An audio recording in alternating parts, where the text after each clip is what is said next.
नमस्कार दोस्तों, स्वागत है आप सभी का एजुकेशन 790 चैनल पर। मैं अमन यादव। दोस्तों, आज की इस वीडियो में हम लोग राज्य की कार्यपालिका के बारे में पढ़ने वाले हैं। राज्य की कार्यपालिका उसी तरह से वर्क करती है जैसे आपकी केंद्र में जो कार्यपालिका है, जिसमें भी आपके तीन प्रमुख अंग होते हैं: विधानसभा, विधान परिषद और राज्यपाल। जैसे कि आपका केंद्र में लोकसभा, राज्यसभा और राष्ट्रपति होते हैं। तो आज हम इसी के बारे में पढ़ने वाले हैं, तो कृपया वीडियो को पूरा देखिएगा।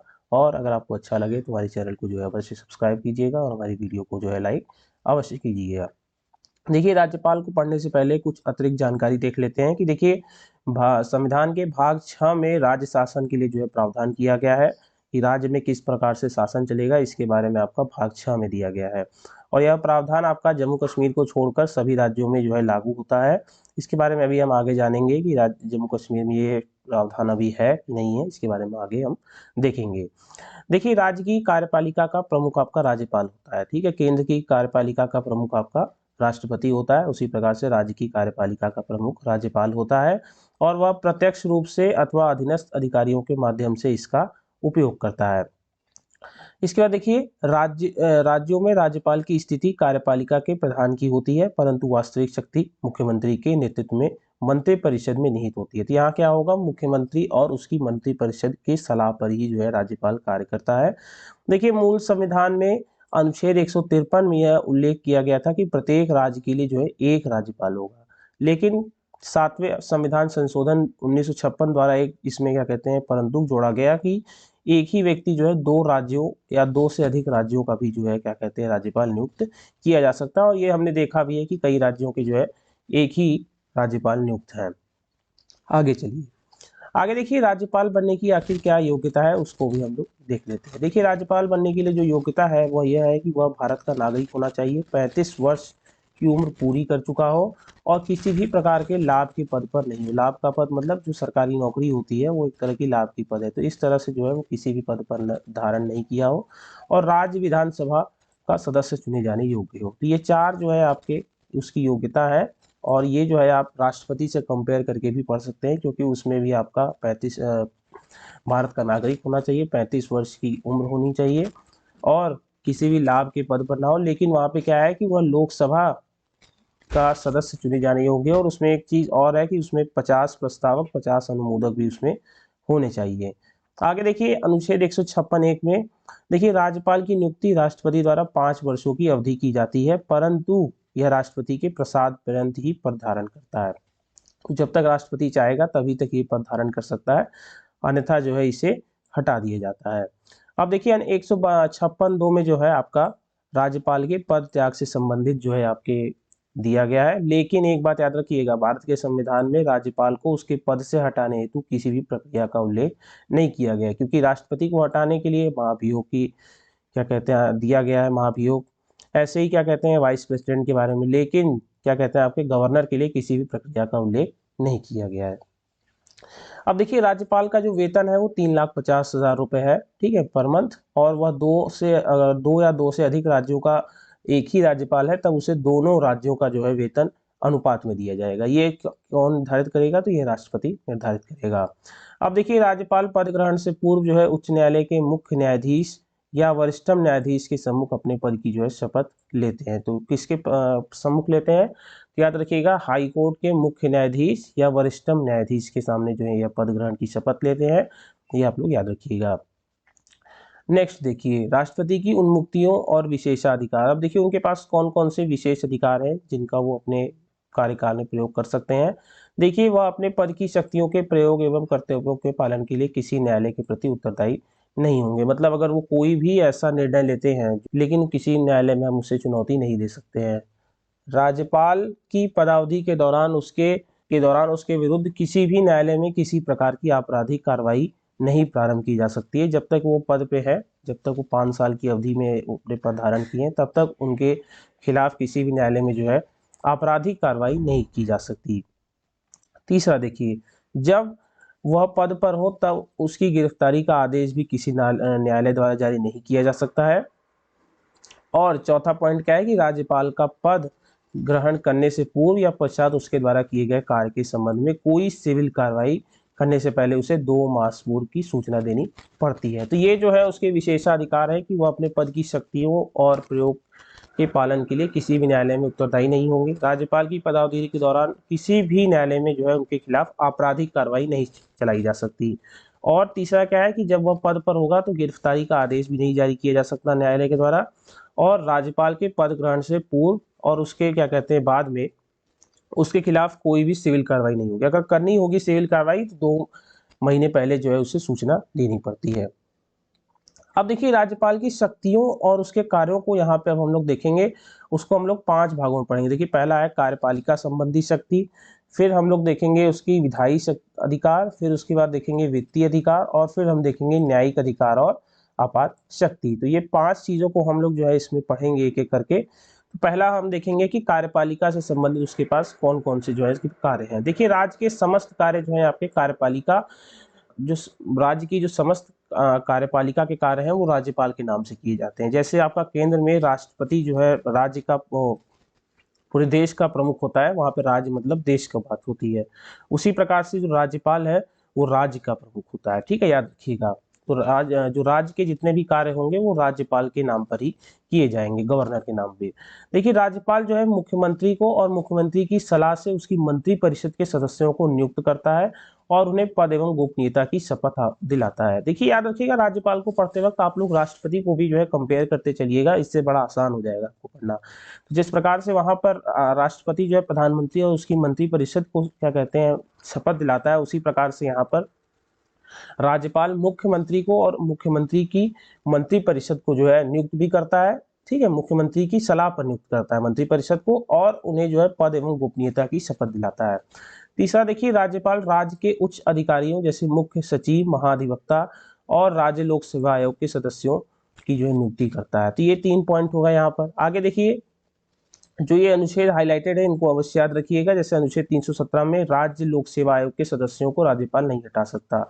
नियुक्त तो यही करता है राज्यपाल ही, लेकिन इसको हटा नहीं सकता। आयोग के सदस्य जो है राष्ट्रपति के द्वारा निर्देशित किए जाने पर, उच्चतम न्यायालय के प्रतिवेदन पर और कुछ अन्य कारणों की वजह से जो है केवल राष्ट्रपति द्वारा ही हटाए जा सकते हैं। तो याद रखिएगा राज्यपाल राज्य लोक सेवा के सदस्यों को नियुक्त तो करता है लेकिन उन्हें हटा नहीं सकता। हटाने के लिए जो है केवल राष्ट्रपति उन्हें हटा सकता है। तीसरा देखिए अनुच्छेद 217 में क्या है, 217(1) में देखिए राज्य के उच्च न्यायालय में जो है न्यायाधीशों की नियुक्ति जो है उसके संबंध में राष्ट्रपति को परामर्श दे सकता है। कौन? गवर्नर। ठीक है, गवर्नर जो है राष्ट्रपति को परामर्श देता है कि आप किसे नियुक्त करें उच्च न्यायालय का न्यायाधीश। तो याद रखिएगा अनुच्छेद 217 में परामर्श देने की जो है दिया गया है और 317 में जो है राज्यपाल राज्य लोक सेवा के सदस्यों को नहीं हटा सकता, वो केवल जो है राष्ट्रपति के द्वारा हटाए जाते हैं। आगे देखिए, अब देखिए और विशेषाधिकार देख लेते हैं कार्यपालिका संबंधित कार्य के दौरान। देखिए राज्यपाल का जो अधिकार है वह राज्य के प्रशासन के संबंध में मुख्यमंत्री से सूचना प्राप्त करे। ठीक है, तो जो भी कार्य राज्य में चल रहा है मुख्यमंत्री उसकी सूचना किसे देंगे? या राज्यपाल को देंगे।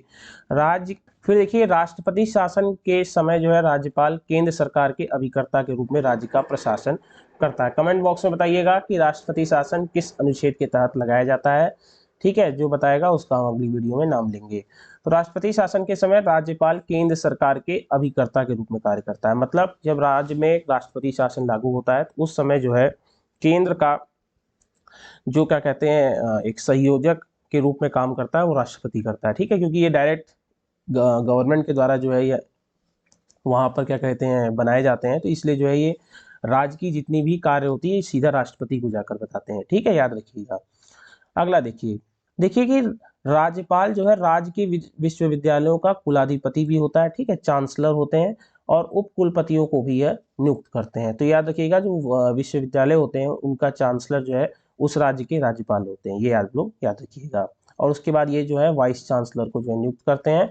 अनुच्छेद 171(5) में क्या दिया गया है कि यह राज्य विधान परिषद की कुल सदस्य संख्या का 1/6 भाग सदस्यों को नियुक्त करता है। तो विधान परिषद जिन जिन राज्यों में है उन्हीं में केवल जो है यह जो है 1/6 भाग के सदस्यों को नियुक्त करता है, मतलब नॉमिनेट करता है डायरेक्ट।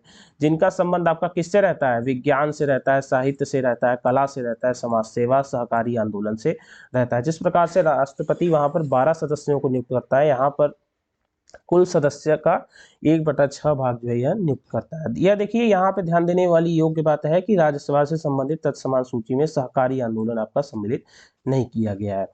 तो ये यहाँ पे आपके कुछ कार्य थे कार्यपालिका से संबंधित। अब हम लोग देखेंगे विधायी कार्य को। ठीक है, विधायी कार्य में देखिए अनुच्छेद 164 में राज्यपाल विधानमंडल का अभिन्न अंग होता है। ठीक है, याद रखिएगा विधानमंडल में आपका विधानसभा, अगर विधान परिषद है तो वो भी जुड़ेगा, और तीसरा आपका हो जाएगा इसमें राज्यपाल।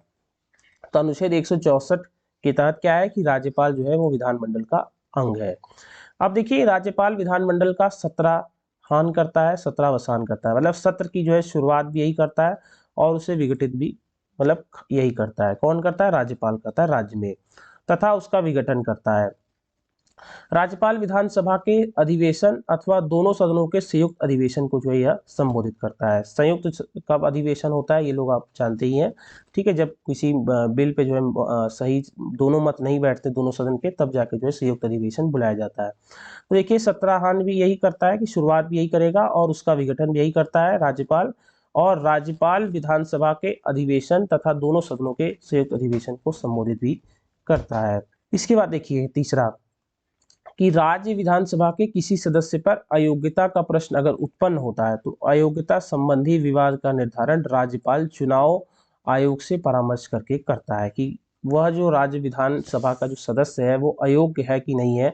इससे संबंधित जो विवाद का निर्धारण होगा वो राज्यपाल चुनाव आयोग के परामर्श से करेगा। ठीक है, चुनाव आयोग जो उसे परामर्श देगा कि यह व्यक्ति अयोग्य है कि नहीं, तब जाकर जो है उस पर निर्णय आपका राज्यपाल लेगा। तो ये जो है चुनाव आयोग से परामर्श लेने का भी जो है इसमें प्रावधान किया गया है। राज्य विधानमंडल द्वारा पारित विधेयक राज्यपाल के हस्ताक्षर के बाद ही अधिनियम बनता है। जिस प्रकार से राष्ट्रपति जब तक किसी बिल पर अपना एसेंट नहीं देता है, मतलब जब तक उस पर जो है साइन नहीं करेगा तब तक कि वह बिल नहीं बनेगा, उसी प्रकार से राज्यपाल के पास ये राज्य से संबंधित जो है उसके पास अधिकार है।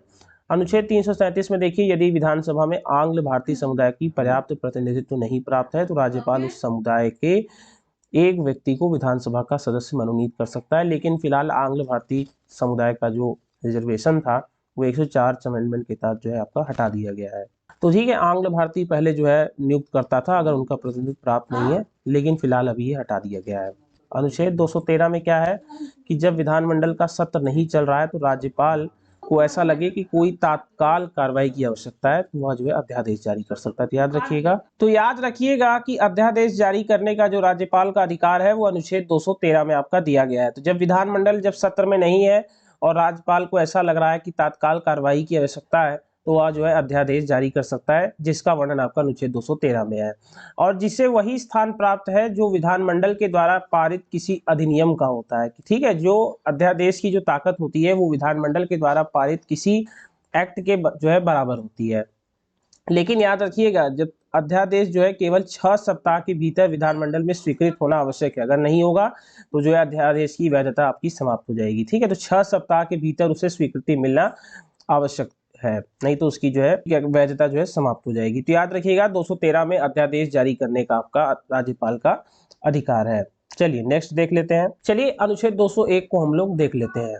देखिए राज्यपाल धन विधेयक के अतिरिक्त किसी विधेयक को पुनः विचार के लिए राज्य विधानमंडल के पास भेज सकता है, परंतु राज्य विधानमंडल इसे अगर दोबारा पारित करता है और उस पर जो है अपनी सहमति क्या कहते हैं दे देता है राज्य विधानमंडल, तो जो राज्यपाल है उस पर सहमति देने के लिए बाध्य है। ये उसी प्रकार से है जैसा राष्ट्रपति के साथ होता है। जैसे कि राष्ट्रपति क्या कहते हैं एक बार क्या कहते हैं किसी बिल को लौटा सकता है मंत्रिपरिषद के पास, लेकिन अगर मंत्रिपरिषद दोबारा उसके पास वही बिल रखती है तो जो है वह बाध्य होता है राष्ट्रपति की उस पर उसको अब जो है हस्ताक्षर करना पड़ेगा। वही जो है सेम राज्यपाल के साथ है कि एक बार तो क्या कहते हैं लौटा सकता है बिल को, लेकिन अगर दोबारा उसके पास बिल आता है बिना किसी अमेंडमेंट के तब जो है उसे मानना पड़ेगा।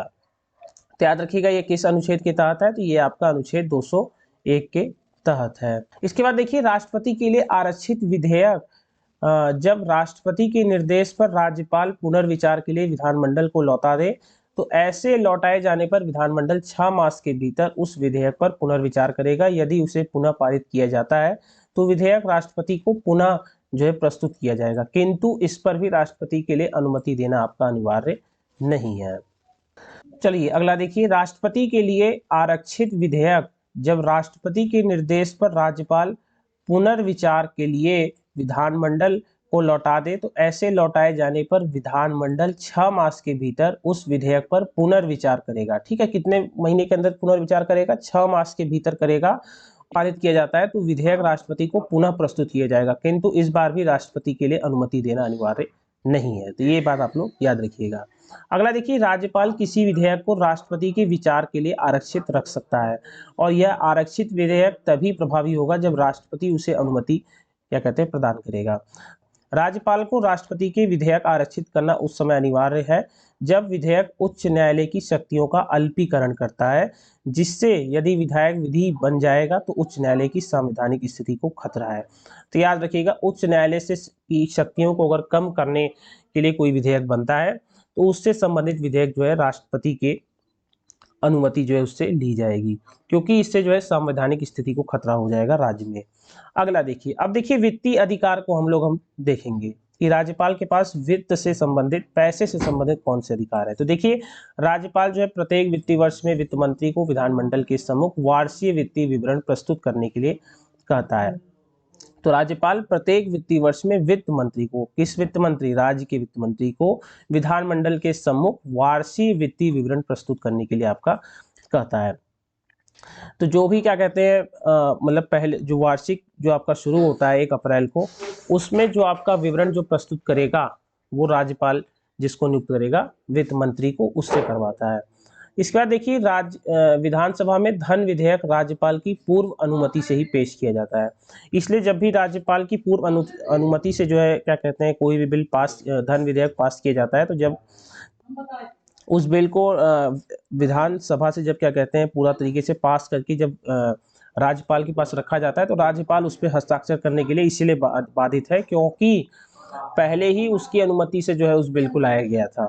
इस कारण से जो है वह बाध्य होता है। राज्यपाल की संस्तुति के बिना अनुदान की किसी मांग को विधानमंडल के सम्मुख नहीं रखा जा सकता। तो राज्यपाल की पहले क्या कहते हैं संस्तुति चाहिए, कोई भी अगर अनुदान आपका करना है। अनुदान मतलब कि कोई अगर पैसा आपका जो संचित निधि है राज्य की, उससे अगर निकालना है तो आपको जो है संस्तुति राज्यपाल की लेनी पड़ती है।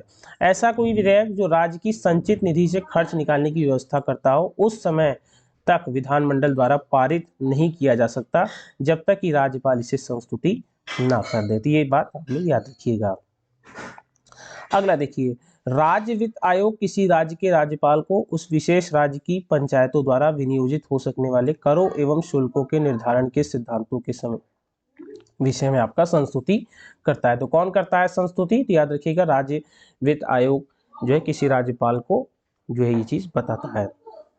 देखिए, अब न्यायिक अधिकार क्या है। देखिए, न्यायिक अधिकार में आपका इसमें जो है अनुच्छेद 161 को हम लोग देखने वाले हैं। देखिए, अनुच्छेद 161 में आपका राज्यपाल किसी दंड को क्षमा, उसका प्रविलंबन, विराम एवं परिहार आपका कर सकेगा, या किसी दंडादेश को जो है निलंबन भी कर सकता है, परिहार भी कर सकता है, या जो है उसका लघुकरण भी आपका कर सकेगा। और यह ऐसे व्यक्ति के संबंध में होगा जिसे विधि के अधीन अपराध के लिए सिद्ध दोष ठहराया गया है, जिसके संबंध में राज्य की कार्यपालिका शक्ति का विस्तार है।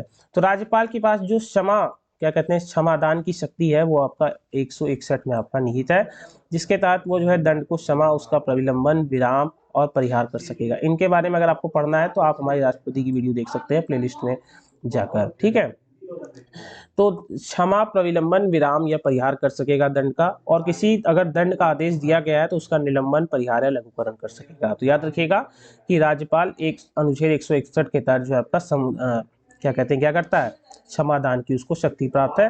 अब राष्ट्रपति को जो ये शक्ति प्राप्त है वह आपका अनुच्छेद 72 के हिसाब से मिलती है। ठीक है, पार्डनिंग पावर ऑफ प्रेसिडेंट भी उसको कहा जाता है। अगला देखिए, राष्ट्रपति को सभी प्रकार के मृत्यु दंडादेश के मामले में क्षमादान की शक्ति प्राप्त है। ठीक है, कुछ शक्तियां हैं जो राज्यपाल के पास नहीं होती है क्षमादान में, वह केवल आपका जो है राष्ट्रपति के पास है। और वो कौन सी है? जैसे मृत्यु का जब किसी को क्या कहते हैं आदेश दिया गया है कि इसको फांसी पे लटका दो, तो इस प्रकार से जो शक्ति है ये राष्ट्रपति के पास है कि वह जो है मृत्यु को भी जो है रोक सकता है, मृत्यु आदेश को भी रोक सकता है। लेकिन ये शक्ति आपका राज्यपाल को नहीं दी गई है। ठीक है, मृत्यु दंडादेश के मामले में ऐसी शक्ति प्राप्त नहीं है किसी राज्यपाल को।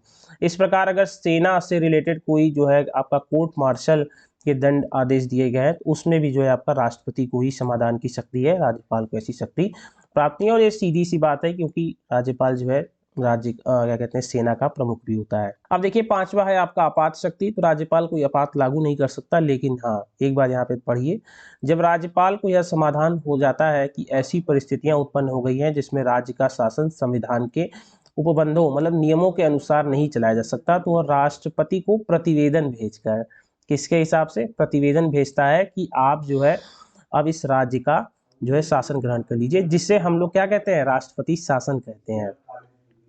तो राष्ट्रपति शासन किसके तहत लगता है, याद रखिएगा अनुच्छेद 356।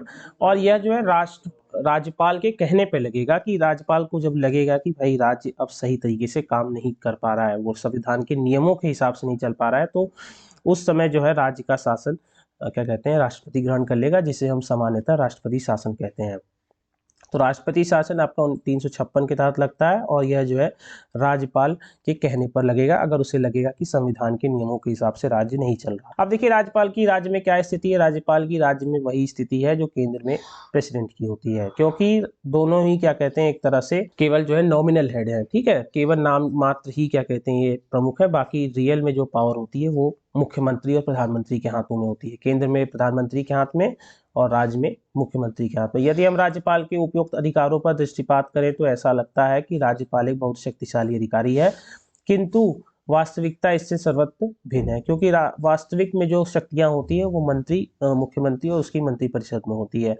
संसदीय शासन प्रणाली को हमने अपनाया है, जिसमें मंत्रिपरिषद विधानमंडल के प्रति आपका उत्तरदायी होती है, और वास्तविक शक्तियां मंत्रिपरिषद को आपका जो है प्राप्त होती हैं, न कि राज्यपाल को। राज्यपाल एक संवैधानिक प्रमुख होता है, याद रखिएगा, संवैधानिक प्रमुख के रूप में कार्य करता है, किंतु असाधारण स्थितियों में इसे इच्छानुसार कार्य करने का अवसर प्राप्त हो जाता है। जब राष्ट्रपति शासन लगता है तब जो है राज्यपाल के पास पावर आपकी थोड़ी आ जाती है। तो दोस्तों आज की वीडियो जो है यहीं पर समाप्त होती है। अगर आपको अच्छा लगे हमारी वीडियो तो हमारी वीडियो को लाइक करिएगा, चैनल को अवश्य सब्सक्राइब करिएगा, और वीडियो को हमारे पूरा लास्ट तक देखिएगा, तभी आपको जो है चीज़ें समझ में आएंगी। और अगर किसी भी प्रकार की कोई कमी रह गई हो, किसी प्रकार की कोई आवाज़ में कोई कमी रह गई हो, तो आप जो है कमेंट बॉक्स में बताइए, हम लोग उसको जो है फ्रीली चेकआउट करेंगे नेक्स्ट वीडियो में। तब तक के लिए बने चैनल के साथ। जय हिंद, जय भारत।